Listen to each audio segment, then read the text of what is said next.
একটি অজ গ্রাম। সেই গ্রামে এক বৃদ্ধ ভদ্রলোক একা একা বাস করেন। ভদ্রলোকের সাথী হচ্ছে কয়েকটি বই, একটি কলম, একটা ডায়েরি। সারাদিন পড়াশুনো করেন, খুব ভালো কবিতা লেখেন, একা একা থাকেন। তো বেশ কিছুদিন পরে তার এক নাতনি 24-25 বছর বয়স, সে কলকাতা থেকে খুঁজতে খুঁজতে দাদুর ঠিকানায় এসে হাজির হলো। দাদু তো তার নাতনিকে দেখে খুব খুশি, খুব ভালো লাগলো। দুজনে সুন্দর করে জীবনযাপন করতে লাগলো। তো নাতনি দাদুকে বলল, দাদু, যুগ পাল্টেছে, এখন প্রযুক্তির যুগ। বলো, না না না, সব প্রযুক্তি আমাকে বলতে এসো না। ওই মোবাইল ওইসব কথা বলবে তো, ওগুলোতে সময় নষ্ট করে, মানুষের মস্তিষ্ক শেষ করে দেয়, মানুষের হাত থেকে কলম কেড়ে নেয়, হাত থেকে ঘড়ি কিনে নেয়, বই কেড়ে নেয়, কাগজ কেড়ে নেয়। খুব বাজে, খুব বাজে। বলো, না না, একদমই বাজে নয়, ঠিক আছে।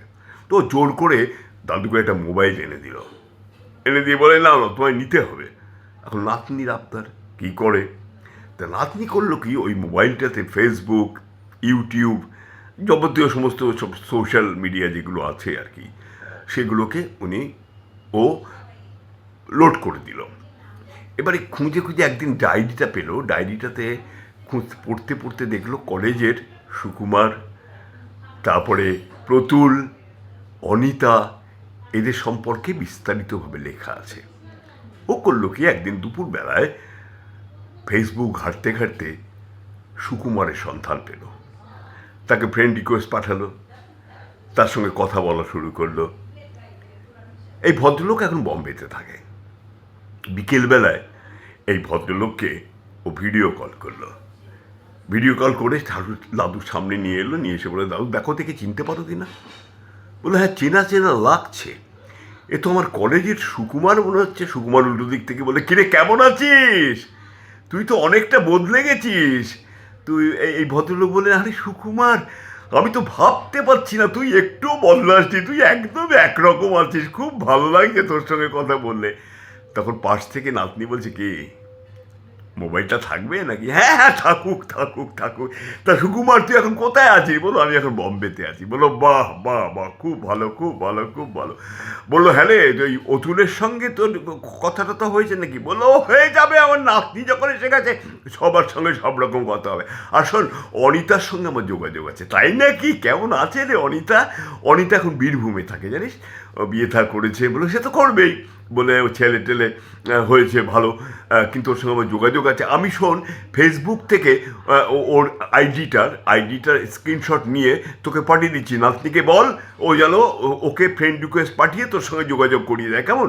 বলো, বাহ বাহ, খুব ভালো খুব ভালো, খুব ভালো লাগলো রে। আরে কতদিন পরে আমি আবার সেই কলেজ লাইফটা ফিরে পেলাম, আমার জন্য ইয়াং হয়ে গেলাম, আমার বয়স সব ভুলে গেলাম। উল্টো দিক থেকে সুকুমার বললো, শোন, বয়সটা না আসলে একটা সংখ্যা মাত্র, আর কিচ্ছু নয়।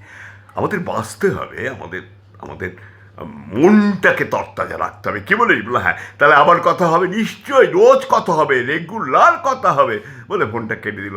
ও তো একেবারে নাতনির পিঠে হাত ফাল দিয়ে আশীর্বাদ করে খুব খুশি।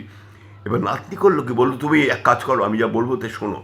ও ইউটিউবে দাদুর একটা কবিতার চ্যানেল খুলে দিল, আমার দাদুর কবিতা বলে, এবং তাকে দিয়ে ভিডিও করাতে শুরু করলো, আবৃত্তি করাতে শুরু করলো, সেগুলো রোজ ছাড়তে শুরু করলো। হঠাৎ হয়েছে কি, ওর মধ্যে একটা কবিতা ভাইরাল হয়ে গেছে, সবার মুখে মুখে ফিরছে, খুব খুশি। ভাইরাল হয়ে যাওয়াতে দাদু ভাবতে পারছে না যে এরকমটি হতে পারে।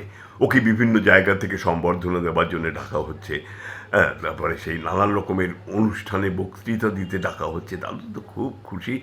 নাতনিকে বলল, দিদিভাই, তুমি এসেছিলে বলে আমার পুনর্জন্ম হলো, আমি সত্যি সত্যি বেঁচে গেলাম। বলো, শোনো, তুমি প্রাণ খুলে কবিতা লেখো আর প্রাণ খুলে আবৃত্তি করো, আমি সমস্ত ছাড়বো, ইউটিউবে ছাড়বো। বলো, বেশ বেশ বেশ বেশ, কোনো আপত্তি নেই, খুব ভালো খুব ভালো খুব ভালো।